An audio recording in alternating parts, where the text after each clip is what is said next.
All right, we're going to be doing a Mythic Plus DPS tier list coming off the back of a massive augmentation Evoker nerf. Is it enough to make them not meta? I don't know, maybe. We're going to find out today. We're going to be talking through all the specializations and kind of ranking them for Season 3. Obviously, this is subject to change. You know, the meta is probably going to develop over the course of the whole entire season. This is more aimed at, like, what are you going to see out of just like a more meta level, like top compositions. What do you think people are likely going to be playing? Is there going to be a god comp for the season? We're going to kind of talk through some of that stuff. I've ranked these as like always brought, good second to third DPS option, underdog specs. These are like specs that could be a good second to third DPS option, but are likely to not see that much playable. Good luck at pugs and play with your friends. And, you know, obviously these bottom two are like, you're going to be struggling to get into groups, I would say generally, or perform at like higher levels, whereas these top couple of groups are ones where if you're pugging an LFG, or you're making a group, or you're sitting online in Valdrakken, people are going to ask you if you want to do keys, kind of thing. And so we're going to talk about it class by class. First off, we're going to start with the Evokers and just kind of get the augmentation and destruction or devastation Evoker out of the way. Augmentation still always brought, even though it did receive actually pretty large nerfs, somewhere in the order of maybe even like upwards of 10% damage in Mythic Plus. Functionally, this is a specialization that was quite far ahead of everybody else. Utility-wise in Mythic Plus, it's very difficult to describe to people like how good they are. I think I like to talk about it in terms of like above replacement level. Like if you slotted in an extra DPS, how easy would it be to replace the augmentation evoker? And it is typically very hard. Like the augmentation evoker provides multiple key levels worth of value. It also ends up buffing tanks and healers, survivability, and like throughput. It makes keys, like if you think about some of the best utility in the game, Fortitude, Mark of the Wild, Ancestral Vigor from like a Restoration Shaman, stuff like that, that helps you do keys at a higher level survivability-wise. Augmentation Evoker is probably the best out of all of those with the suite that they have. Black Dragonfly Attunement, you know, less good. But it still moves the needle multiple key levels to the point where I think you always bring them. This could change. I think there is a chance that their damage just looks awful. Like, I think there's a chance that their damage just looks terrible because PTR didn't have great webhooks for how their damage is going to be, but I think that it's still going to be always brought. Devastation. Moving on. I think Devastation is playable. I think it's less good than it was last year. I think that there are some specs this season that got 20% damage gains on 25% damage gains even on their tier set.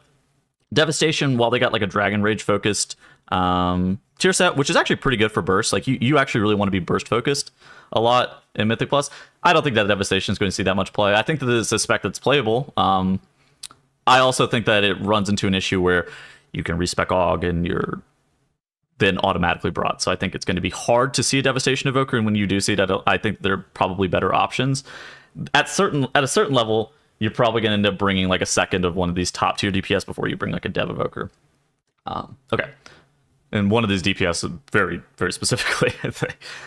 Let's talk about the Rogue specs. Rogue got reworked a little bit coming into this season. Rogue is actually looking pretty good. I think that Outlaw is a solid second and third DPS option. I think that Sub is like an underdog specialization. And I think that Assassination Rogue is probably one of the hardest specs to rank, but I think I'm going to put them in playable because I think that putting a bunch of Rogue specs like in top tier is not super warranted. For Outlaw, their damage was... They probably had the best damage through most of the PTR cycle. They did receive some nerfs pretty late into the PTR cycle.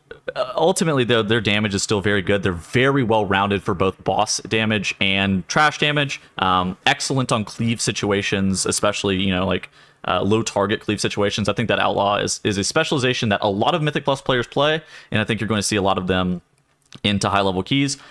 For Sub, I think Sub is like a specialist for specific dungeons. I think it's like a Taldazar Black or Cold specialist. I think it comes down to the fact that their burst damage is pretty good, and then like their damage at really high target counts, I think, is better than Outlaws.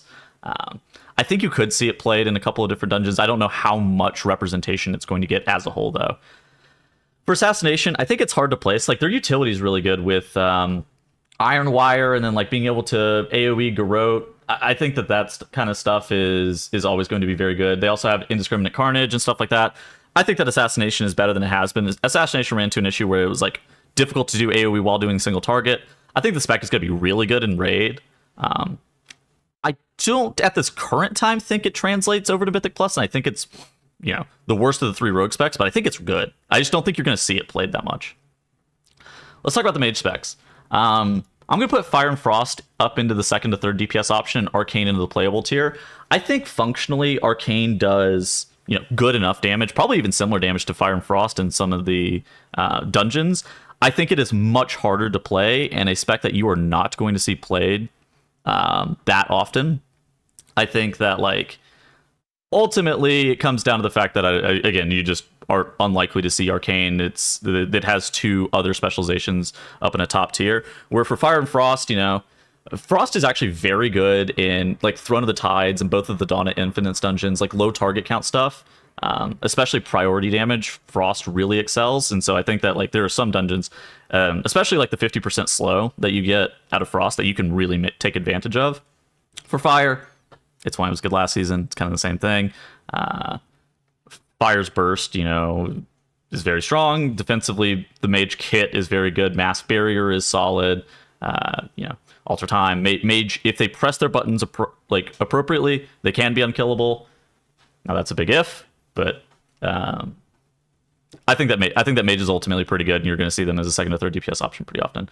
Enhancement Shaman, probably the most underrated spec of the whole entire expansion. It has been high tier in Mythic Plus the whole X pack and not seen much play. Best funnel damage in the game, insane tier set. They are getting a crazy tier set this tier. They are. I think it is easy to say that they are the best funnel damage in the game. On top of that, their AoE damage is good.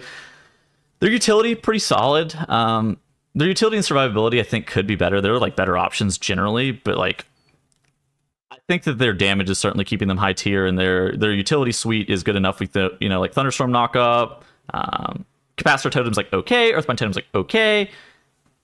It keeps the meta. It's not like something that's like a major drawback, but it's, you know, fine.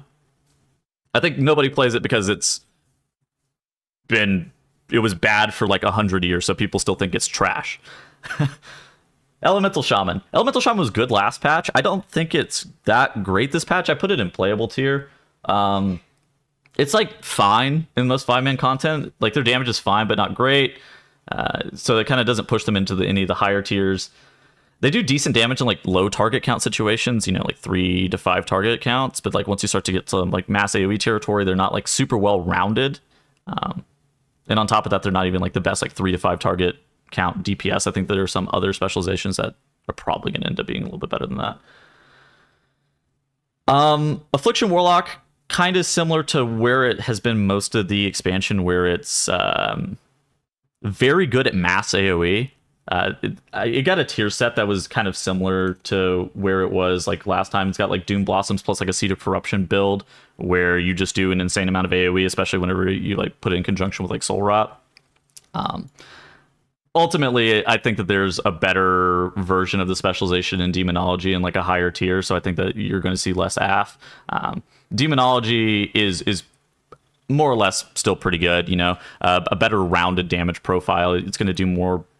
I think like burst, like, you know, burst damage, burst single target, burst AoE is just a better profile in general. It seems like people might be playing with the Disc Priest as well, which, you know, we didn't talk about that necessarily for Mage, but I think that Demonology is a great PI target more often than not. And so like if you're playing with the Disc Priest, you know, Demonology Warlock's pretty happy to eat that PI because, you know, like the Augmentation Evoker's not going to be eating it or whatever.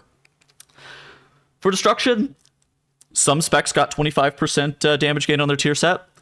Some specs did not. Destruction, I think, is like one of the specs that did not.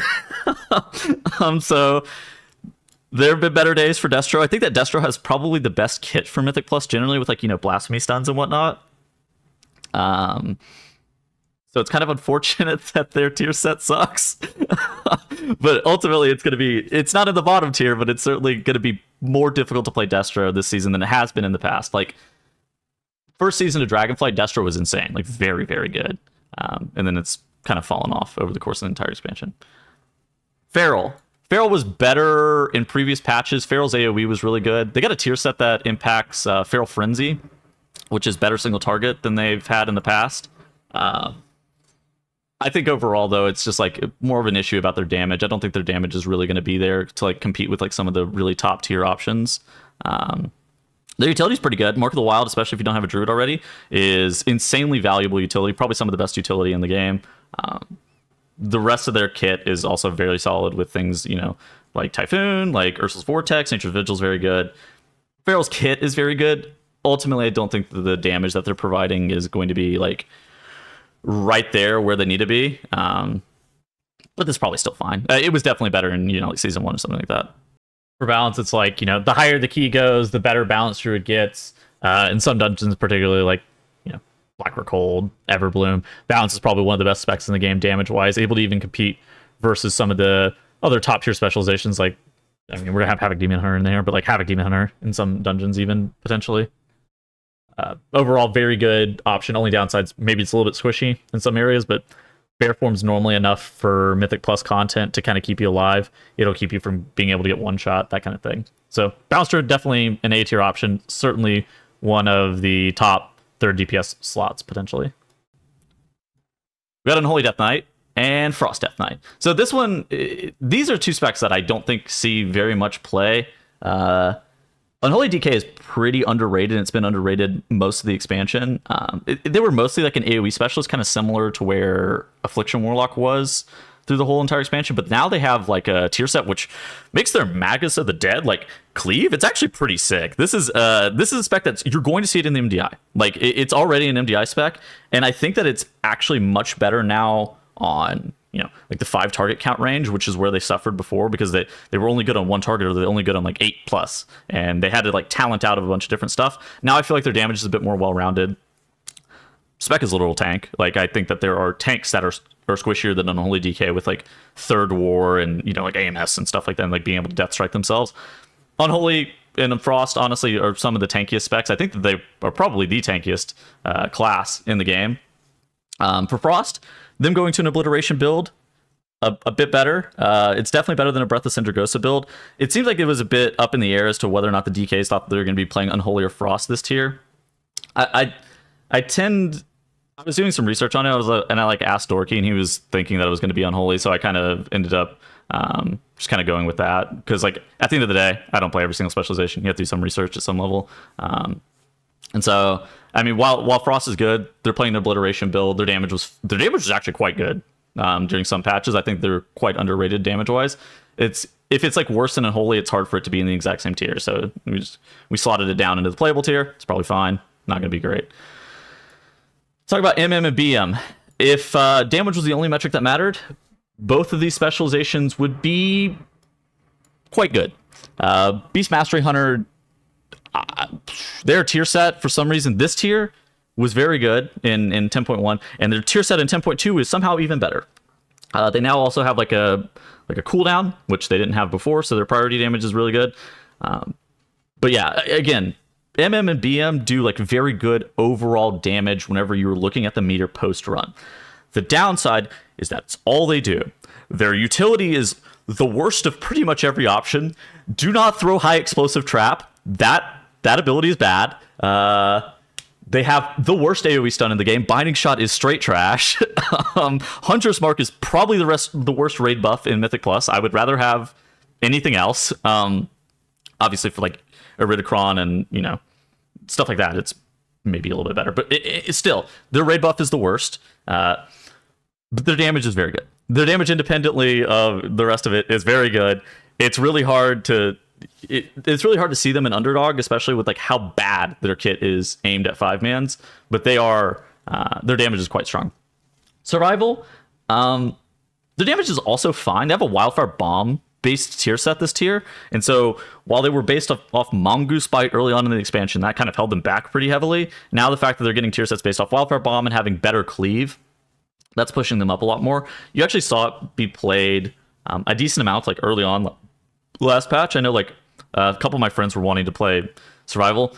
I think it's going to fall off. You're not going to really see it too much in high keys. It's like, you know, it's playable, but it's not like insane or anything.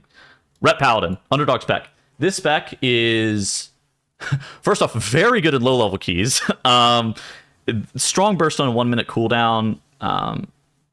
They absolutely can annihilate some trash packs if the key is low enough. Like, say you were doing anything lower than a 20, a Ret Paladin can fully solo a trash pack. Ultimately, and their utility is really good. Ultimately, the issue with Red is that they're not the best at anything that they're doing. You know, it's like their AoE is okay, their single target's like okay, but they also struggle to have any priority damage. Windwalker Monk, playable. This spec has good AoE and awful single target. Like, it is one of the worst specs in the game. They did get buffed a little bit on their tier set for how much their tier set's going to provide for them single target wise. Their single target damage is horrible. They have some of the best cleave in the game, but I think that this is a specialization that their kit is very good. Their AoE damage is pretty good, but they have some really strong drawbacks that brings them down from like an underdog spec into playable. They're defensively pretty good too. It's like quite unfortunate that Windwalker kind of ends up in this position every single expansion where they're either the best or they're just unplayable, and there's very little in between, it feels like, for Windwalker Monk. I don't know why this always happens to them, but yeah, that's how it be. Let's talk about Warriors a little bit. For Fury and Arms, Fury's up in the underdog spec. You know, Arms is the good luck and pug spec. Fury is wild. So Fury is almost in every single way a better version of Arms, except maybe Arms has slightly better burst. Fury's burst is incredible. Their sustained AoE is very strong, and they're unkillable. This is a specialization that self-heals for a wild amount. Like, I think it is very difficult to explain like how good Fury Warriors are at keeping themselves alive. They also have Rally, and that's all they have utility-wise. They're not doing anything else in your key. They might Intimidating Shout something one time ever, but their utility is not great for Mythic Plus, but I think like by themselves, they're pretty good. Yeah, like Rally got nerfed. It got nerfed from 20% health gain to 10%. That's unfortunate. But it, you know, it is what it is. For Arms, you know, the damage is just like not there. They're pretty good on like 2 to 3 targets with like Sweeping Strikes cleave. They're playing like a more Bladestorm focused build for Mythic Plus. Their burst is like pretty high. You know, it's not great. And so you see we might have an empty play with your friends tier, and there's only one specialization left. And that's because Shadow belongs with your play with your friends tier. This spec had a really good AoE tier bonus last tier in 10.1. And they do not have an AoE tier bonus in 10.2. They do single target damage. And that's it. Their utility has also gotten much worse because Mass Dispel is nerfed. Mind Soothe doesn't work on a lot of different mobs this tier. Mind Soothe, honestly, not even that valuable. Shroud, I think, is more valuable than Mind Soothe now. And they're playing like some Mindbender build. Like, their damage is really bad. Like, this is especially true at low level keys, but even like on a high meta level, their damage is not great in Mythic Plus anymore, unfortunately. Unfortunately for the Shadow Priests, that is. Shadow Priest died for Og Sins. I agree with that. And I think that I would like to see them get maybe a little bit of a damage buff. I don't know. It's unfortunate. I think that they bring cool stuff to Mythic Plus. Like, you know, Power Infusion is better, but it got weaker. You know, Massive Spell got weaker. Mind Soothe, less valuable. Their damage is bad. All right, you know, it is what it is, unfortunately. I forgot about the most important spec, Havoc. Yeah, that's the one. That one's also always brought. Oh, yeah, sorry. I think everybody knew where Havoc was. Havoc is the best DPS in the game. Like, Havoc's the best DPS in the game. The deal with Havoc is, like, you know, it does somewhere between 100,000 more DPS than the second best option, or 50,000 DPS better than the second best option, depending on the dungeon. You know, I was a bit shocked to not see it get nerfed. Admittedly, I thought that Havoc was going to be on the chopping block for getting nerfed. You might see some other compositions talking about like how good Vengeance Demon Hunter is. You're playing both. The short answer is you play both Havoc and Vengeance. You don't worry about Chaos Brand. It's really good. But yeah, anyways, that's it. No more debates. This is the final list. So basically what you do is you always bring 2 of typically what it looks like right now is you always bring 2 of Og or Havoc, and then you fill the 3rd DPS slot with like one of these DPS, and then while these are still playable, these are the most likely at like a top level meta composition. Again, this isn't like for pugs or anything. This isn't to like make LFG comps. This is like what we're likely to see at like a top level meta composition, where it's like all get Havoc every single group, and then you just bring in a third DPS slot, and then whatever you see out of this top group, I think is the most likely, whether it be balanced with their really good uncapped AoE and utility, enhancement shaman with their insane funnel and damage. Mages are really well rounded because you have 2 specializations that do top tier damage and then bring good utility. And then rogue is like, you know when you bring rogue. Rogue's good. Anyways, all right, that's it. GL. Thanks for watching. Goodbye.